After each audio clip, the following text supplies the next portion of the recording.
देहरादून नगर निगम परिसर में होली मिलन अभिनंदन कार्यक्रम का आयोजन। सीएम धामी ने कार्यक्रम में की शिरकत। सभी ने एक दूसरे को रंग लगाकर होली की दी शुभकामनाएं।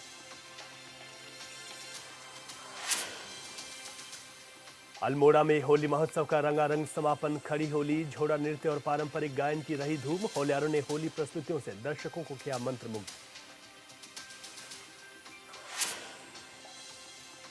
बीजेपी नेताओं की विवादों में रहने के बाद भी कार्रवाई न होने पर कांग्रेस हमलावर। कांग्रेस प्रदेश अध्यक्ष करण महारा ने खड़े किए सवाल। कहा, बीजेपी को चढ़ा है सत्ता का नशा।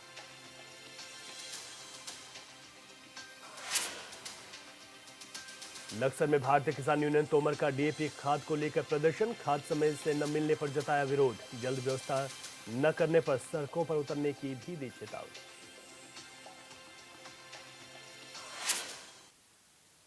नमस्कार, मैं हूं रवि कैंत्रा। हॉर्नबिल टीवी देख रहे हैं आप। उत्तराखंड की खबरों की शुरुआत करते हैं। देहरादून नगर निगम परिसर में होली अभिनंदन कार्यक्रम का आयोजन किया गया, जहां प्रदेश के मुखिया पुष्कर सिंह धामी ने कार्यक्रम में मुख्य यहां पर अतिथि के रूप में शिरकत की है। वहीं कार्यक्रम देहरादून में मेयर सौरभ थपलियाल ने शॉल ओढ़ाकर सीएम का स्वागत किया। इस कार्यक्रम में कई क्षेत्रों के विधायक मौजूद रहे। ऐसे में सभी ने एक दूसरे को रंग लगाकर होली की शुभकामनाएं दी हैं। होली के गीतों में लोग झूमते हुए नजर आए। साथ ही सीएम धामी ने कार्यक्रम को संबोधित करते हुए सभी प्रदेशवासियों को होली की बधाइयां दी। स्वागत करता हूं, आप सबको होली की बहुत शुभकामनाएं देता हूं।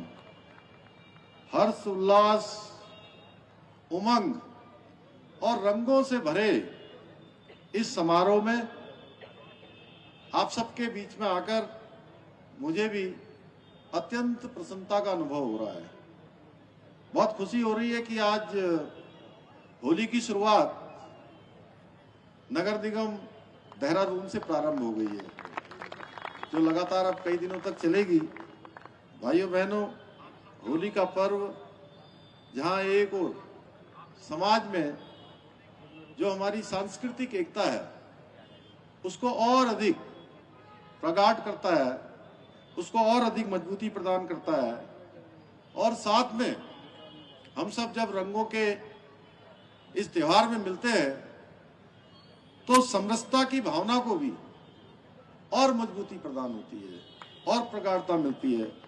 एक दूसरे से प्रेम और अधिक हमारा बढ़ता है। वहीं होली के अवसर पर उत्तराखंड के विभिन्न क्षेत्रों में गाए जाने वाले लोकगीत, खड़ी होली, शास्त्रीय संगीत आधारित बैठी होली, गायन आदि के द्वारा हम सभी को जो हमारी विरासत है, जो हमारे पूर्वजों ने हमको सौंपी है, उस विरासत से जुड़ने का भी हम सबको शुभ अवसर होली के पर्व पर प्राप्त होता है। मुझे पूरा विश्वास है कि आप लोग भी हमारी इस सांस्कृतिक विरासत को अगली पीढ़ी तक पहुंचाने का निश्चित रूप से प्रयत्न करेंगे। भाइयों बहनों, आज के इस अवसर पर मैं आप सभी को ये बताना चाहता हूं कि आपके द्वारा चुनी गई हमारी ट्रिपल इंजन की सरकार देहरादून के प्रत्येक नागरिक के जीवन स्तर को और अधिक बेहतर बनाने के लिए निरंतर प्रयास कर रही है। मुझे प्रसन्नता है कि देहरादून नगर निगम द्वारा जहां एक और उच्च कोटि की जन सुविधाएं प्रदान करने की दिशा में निरंतर कार्य किया जा रहा है, वहीं शहर में स्वच्छता को और अधिक बेहतर बनाने के लिए भी निरंतर प्रयास किया जा रहा है। मुझे बताया गया है कि इस संबंध में नगर निगम द्वारा बहुत से कार्य किए जा रहे हैं। जहां आम जनता के लिए केदारपुर में 3.5 हेक्टेयर भूमि पर 5 करोड़ की लागत से योगा पार्क बनाया जा रहा है। वहीं यमुना कॉलोनी में 1.3 करोड़ रुपए की लागत से एक नए पार्क का निर्माण कार्य किया जा रहा है। इतना ही नहीं, विभिन्न पार्कों के सौंदर्यीकरण एवं उच्च कोटि की कूड़ा प्रबंधन व्यवस्था बनाए जाने हेतु 2 स्थानों पर मैकेनाइज्ड ट्रांसफर स्टेशन स्थापित करने के साथ साथ वार्डों में उत्कृष्ट कार्य करने वाले 3 पर्यावरण मित्रों को प्रत्येक माह स्वच्छता सेनानी सम्मान योजना के अंतर्गत 10,000 रुपए प्रति माह का सम्मान भी दिया जा रहा है। भाइयों बहनों, मुझे प्रसन्नता है कि शहर वासियों को नगर निगम कार्यालय के चक्कर न काटने पड़े। इसके लिए भवन कर भुगतान व्हाट्सएप के माध्यम से करने की सुविधा के साथ ही वित्तीय पारदर्शिता बनाए रखने के उद्देश्य से अभी ई-कोस वेबसाइट का भी यहाँ पर शुभारंभ किया गया है। इसके साथ ही ये खुशी की बात है कि आज नगर निगम देहरादून अपने अधिकारियों एवं कार्मिकों को महीने की पहली तारीख पर वेतन प्रदान कर रहा है। इतना ही नहीं, कार्यालय से सेवानिवृत्त होने वाले अधिकारियों एवं कार्मिकों को रिटायरमेंट के दिन ही उनके समस्त देयकों का भुगतान भी किया जा रहा है। भाइयों बहनों, विगत वर्ष स्वच्छ सर्वेक्षण 2023 में नगर निगम देहरादून को देश में 68वां तथा उत्तराखंड में सभी नगर निगमों में पहला स्थान प्राप्त हुआ था।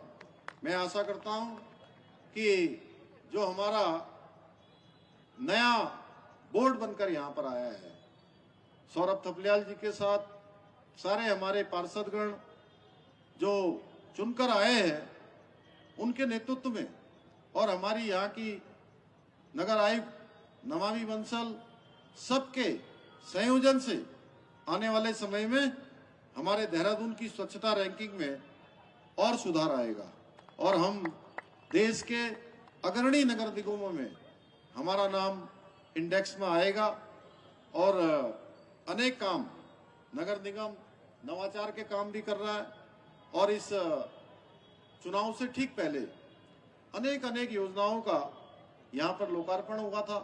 अनेक योजनाएं नगर निगम को समर्पित की गई थी। इन्हीं नवाचारों को, इनोवेशन को और ग्रहण करते हुए और अपनाते हुए नगर निगम दिन रात देहरादून को और स्वच्छ बनाने के लिए और पारदर्शी बनाने के लिए, लोगों को और सुविधाएं प्रदान करने के लिए निरंतरता से काम करेगा। और होली का त्योहार रंगों का त्योहार है और अगर होलियार ना हो तो ये त्योहार कुछ फीका नजर आता है। होलियारों के गीतों में उत्तराखंड की संस्कृति और रीति रिवाज की झलक देखने को मिलती है। देहरादून में भी इस बार होलियारों की टोली ने अपने गीतों से खूब रंग बिखेरा। कोई गीतों को सुनकर भावुक हो गया तो कई अपनी संस्कृति की झलक देखकर उन्हें सराहा। गीतों की बोल सच में आपको भावुक करती है।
पौड़ी गढ़वाल में रंगों के पर्व होली के त्योहार को लेकर होलियारों की टीमों ने खूब धमाल मचाया हुआ है। होली का उत्साह लोगों के सिर चढ़कर बोल रहा है। जिला मुख्यालय पहुंचकर होलियारों की टीम जगह जगह नाचते गाते हुए लोगों को अबीर गुलाल लगाकर होली की बधाइयां दे रही है। ऐसे ही एक टोली राठ के तिरपाली सैन क्षेत्र से पौड़ी पहुंची, क्योंकि अपनी लोक संस्कृति की झलक दिखाती हुई क्षेत्रीय वेशभूषा के साथ दिखाई। प्राकृतिक रंगों से होली खेलते हुए युवा पूरे शहर में घूमे और लोगों से होली मांगी। हाथों में ढोलक, चिमटा, डफली लिए युवा होलियार होली के गीत गाते हुए फागुन की मस्ती में डूबे हुए नजर आए। इस दौरान होलियारों ने कहा कि चली आ रही परंपरा और संस्कृति को बचाने के लिए वे लोगों को जगाने का काम कर रहे हैं, ताकि उत्तराखंड की होली की लोक संस्कृति आने वाली पीढ़ी को भी पता चले कि ये परंपरा पीढ़ी दर पीढ़ी आगे बढ़ती रहे।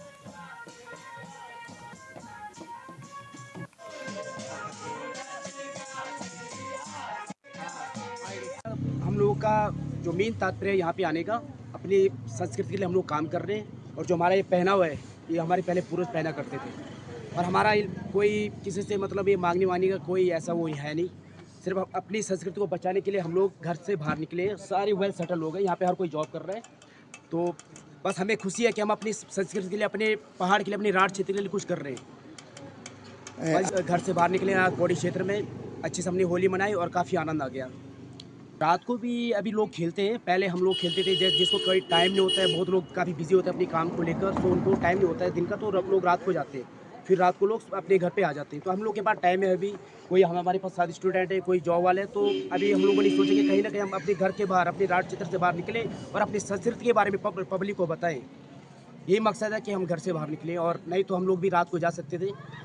बहुत अच्छी बात की। और सबसे पहली बात यह है कि ये चीज़ें घर के बाहर जब हम निकलती हैं तो वो चीज़ें ज़्यादा अच्छी लगती है, वो दिल को टच करती है।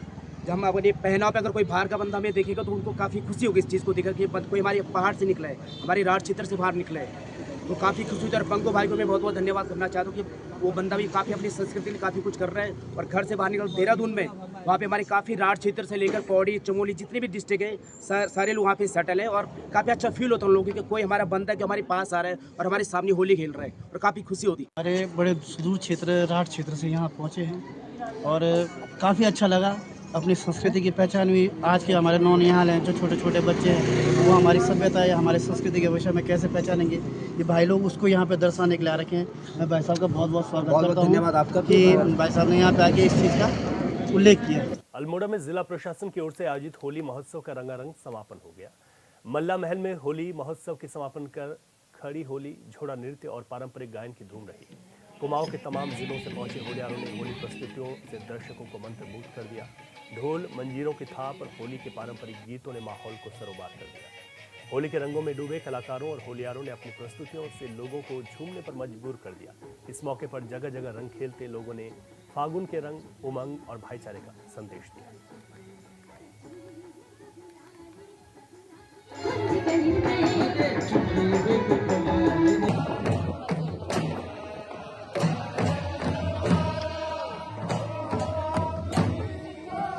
हमारा अल्मोड़ा जो प्रदेश की सांस्कृतिक राजधानी है, कुमाऊं की सांस्कृतिक राजधानी है और शुरू से अपने सांस्कृतिक कार्यक्रमों के लिए प्रसिद्ध रहा है।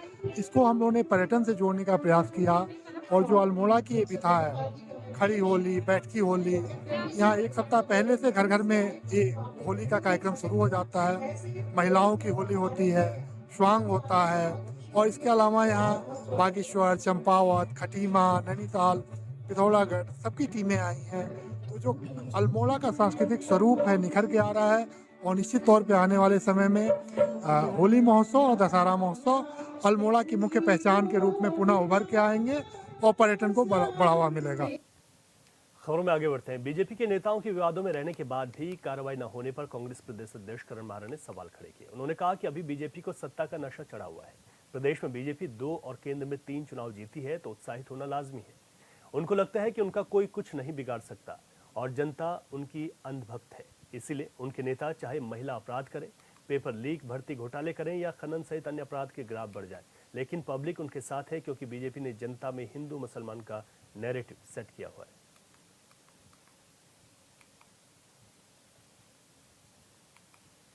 देखिए, absolute power makes absolute corrupt कहा है और बीजेपी लगातार 2 चुनाव जीती है यहाँ भी और केंद्र में तो अब तीसरी बार जीती है। तो उत्सृंखल होना लाजमी है और प्रकृति का नियम भी है। अब उनको लगता है उनका कोई कुछ बिगाड़ नहीं सकता और जनता तो जो है अंधभक्त हो गई है, ऐसा उनको लगता है बीजेपी को। और वो चाहे महिलाओं के अपराध कर दें, चाहे वो पेपर लीक, भर्ती घोटाले कर दें, चाहे वो खनन में घोटाले कर दें, चाहे अपराध का ग्राफ बढ़ जाए, लेकिन पब्लिक अगर उनके साथ है, क्योंकि उन्होंने एक ऐसा नशा चटाया हुआ हिंदू मुसलमान का नैरेटिव सेट किया है, जिसकी वजह से इस समय लोगों को अपने बेरोज़गार बच्चे नहीं दिखाई दे रहे, असुरक्षित बेटियां नहीं दिखाई दे रही हैं, बेरोज़गार बच्चे नहीं दिखाई दे रहे हैं। और बढ़ती हुई महंगाई, अपराध नहीं दिखाई दे रहे। इसीलिए बीजेपी का हौसला बढ़ा हुआ है और इसीलिए इस तरीके के बोल वो बोल रहे हैं। खबर लक्सर से है, जहां आज भारतीय किसान यूनियन तोमर ने गन्ना समिति लक्सर पर डीएपी खाद समय से न मिलने पर जमकर विरोध प्रदर्शन किया। किसानों ने आरोप लगाया कि किसानों की गन्ना बुआई का समय चल रहा है और गन्ना समिति किसानों को डीएपी खाद समय से मुहैया नहीं करा रही, जिसके चलते किसानों को अपनी फसल तैयार करने में काफी दिक्कतें हो रही हैं। भारतीय किसान यूनियन ने गन्ना समिति सचिव को एक ज्ञापन देकर जल्द डीएपी खाद उपलब्ध कराने की मांग की। साथ ही उन्होंने चेतावनी भी जारी की। उन्होंने कहा कि अगर जल्द ही गन्ना समिति किसानों को डीएपी खाद मुहैया नहीं कराती है तो भारतीय किसान यूनियन तोमर सड़कों पर उतरकर विरोध प्रदर्शन करेगी।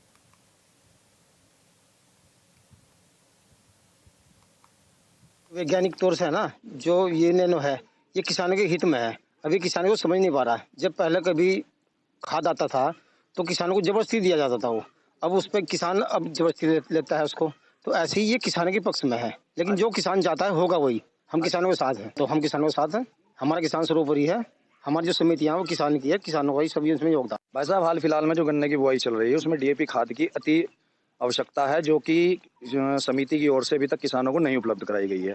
और दूसरा जो मांग है हमारी, जो नैनो खाद के नाम पर जो जबरदस्ती किसानों को दिया जा रहे हैं, 10-10 कट्टों पे 4-4 कट्टे 6-6 कट्टे जबरन, बिना किसानों की अनुमति के, बिना किसानों की इच्छा के, उसको भी तत्काल रूप से बंद किया जाए, अन्यथा समिति का घेराव करने को भारतीय किसान यूनियन तोमर बाध्य होगी। मेन जो मामला किसान आज गन्ना बुआई के तैयारी कर रहा है, यहाँ पर सोसाइटी में जो खाद आती है डीएपी उसकी व्यवस्था नहीं है, तो काफ़ी किसान परेशान है।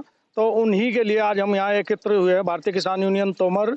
हमने एक सचिव साहब को ज्ञापन भी दिया है कि जल्दी से जल्दी डीएपी की व्यवस्था कराई जाए, और इन्होंने आश्वासन भी दिया है अगर कोई व्यवस्था नहीं कराते हैं या कोई ऐसा नहीं तो फिर अगला कदम भी भारतीय किसान यूनियन तोमर बहुत जल्दी उठाएगी। धरना प्रदर्शन करेगी, इनका घेराव करेगी, जहाँ से भी हम करना होगा। यूनियन ने ज्ञापन दिया आज हमें कि गन्ना बुआई शुरू हो गई है और डीएपी खाद की आवश्यकता है। मेरी इफको कंपनी के मैनेजर से कल ही बात हुई थी और उन्होंने वादा किया है कि होली के आसपास या होली के तुरंत बाद डीएपी खाद उपलब्ध हो जाएगा। और मैं आश्वासन देता हूं अपने किसान भाई बंधुओं को, सबको, भारतीय किसान यूनियन के पदाधिकारियों को, कि जल्दी ही आपके लिए खाद की व्यवस्था डीएपी की हो। चारधाम यात्रा के सुचारू संचालन के लिए हरिद्वार एआरटीओ प्रशासन ने तैयारियां तेज कर दी हैं। इस बार 10,000 से अधिक वाहनों के लिए ग्रीन कार्ड जारी करने का लक्ष्य रखा गया है, जिससे यात्री वाहनों की पार्किंग और हेल्प डेस्क व्यवस्था को बेहतर बनाया जा सके। अधिकारियों का कहना है कि ग्रीन कार्ड जारी करने में किसी प्रकार की परेशानी न हो, इसके लिए पूर्व योजना पर काम किया जा रहा है। बीते साल की तुलना में इस बार चारधाम यात्रा के दौरान अधिक वाहनों के पंजीकरण की संभावना है, जिससे एआरटीओ प्रशासन पर अतिरिक्त दबाव रहेगा।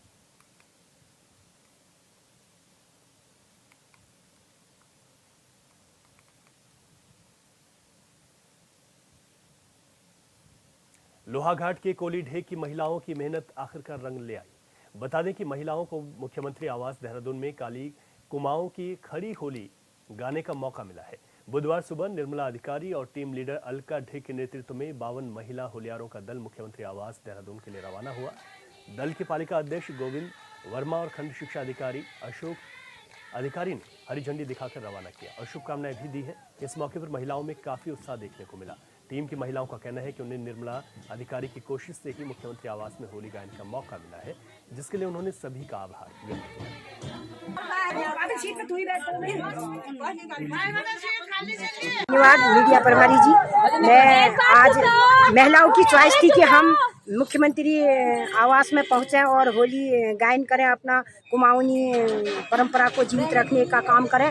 तो मैंने एक फ़ोन में वार्ता करी, एक फ़ोन के वार्ता से आज हमारी टीम रवाना हो रही है। कोली ढेक की टीम, मैंने इनकी आवाज़ ऊपर तक पहुंचाई मुख्यमंत्री जी तक, वहां से टीम ओके हो रही है, सारी व्यवस्था के साथ, सुरक्षा के साथ टीम रवाना हो रही है। मैं धन्यवाद करूंगी पीएम मोदी जी का और सीएम धामी जी का, जिनके नेतृत्व में हमारी महिलाओं को अगर आगे बढ़ने का मौका मिल रहा है और मातृशक्ति को बहुत ही ज़्यादा सम्मान मिल रहा है उनके कार्यकाल में। आज तक भी हमने अनेक संगठनों में काम किया, ऐसा देखने को नहीं मिला कि एक फ़ोन में टीम ओके हो जाती है। ये बड़ी ताजुब की बात है और हमारे धामी जी का आभार व्यक्त करती हूँ। सभी महिलाओं को धन्यवाद देती हूँ। खुश हो रहे हैं, उत्सुक हो रहे हैं कि हम मुख्यमंत्री आवास में जा रहे हैं। हमारी टोली, हमारे ग्राम सभा और हमारी समूह की महिलाएं देहरादून जा रही हैं। बहुत ही उत्साहित हो रही हैं वो लोग। और हमारी ये निर्मला दीदी है, इसका मैं बहुत बहुत धन्यवाद करूंगी। इसी की कोशिश फल लाई है और हमारे वीडियो साहब ने भी बहुत कोशिश करी है और हम मतलब अपना प्रदर्शन वहाँ बहुत ही अच्छा करेंगे। अपनी संस्कृति है उसको जागरूक करेंगे उसको हम। दिनेशपुर के जयनगर नाले में एक सड़ा गला शव मिलने से हड़कंप मच गया। राहगीरों की सूचना मिलने के बाद मौके पर पहुंची पुलिस ने शव को कब्जे में लेकर पोस्टमार्टम के लिए भेज दिया। पुलिस ने बताया कि मृतक के परिजनों ने 1 महीने पहले ही थाने में उसकी गुमशुदगी की रिपोर्ट दर्ज कराई थी। व्यक्ति का शव मिलने के बाद परिजनों में कोहराम मच गया। फिलहाल पुलिस ने मामले की जांच शुरू कर दी है। ये मुशर्रफ भाई है, मेरे से छोटा भाई है जो खत्म हुआ है। अब ये दारू वालों की रंजिश वो है कि दारू वाले कुछ ऐसे हो सकता है कि दारू पीते घर में कोई लड़ाई झगड़ा कुछ नहीं, हमारा कोई मतलब नहीं। चारा ही काटा, बरसीन में लाया, खाद भी डाला, शाम को सब्जी भी कतरा है, सब कुछ करके शाम को 6 बजे निकला, 6:30 बजे ये घर से। उसका ना पता हो गया। रात में मैंने सोचा कि आई जाएगा, क्या पी खा के उसे पीता ही था। मतलब नहीं आया। सुबह सूचना मिला, छोटी वाली बताने लगी, मेरी छोटी घरवाली बच्चे को, उसके बच्चे बताने लगे भैया वो नहीं आए घर पे। सुबह खोज करनी चालू कर लिया, पूरा हम परिवार अपना गाँव सब ढूंढने लगे, नहीं मिला। तो आज जाके हमें भी ये बॉडी देखो पानी मिली। उत्तराखंड के चमोली का सीमांत प्रखंड ज्योतिर्मठ का ऊपरी इलाका सेब फल पट्टी के रूप में जाना जाता है। यहाँ के परसारी, औली, मनोटी, गोंख समेत सलुड, डूंगरा, सनवैली, कल्प घाटी के अधिकतर परिवार का आर्थिकी का साधन सेब बागवानी है। इस बार जनवरी-फरवरी महीने में सेब बागानों के प्रसुप्त अवस्था में जाने की अच्छी बर्फबारी होने से क्षेत्र के प्रगतिशील काश्तकारों के सेब बागानों को संजीवनी मिली है। अच्छी बर्फबारी होने से सेब के पौधों की उम्र भी बढ़ती है।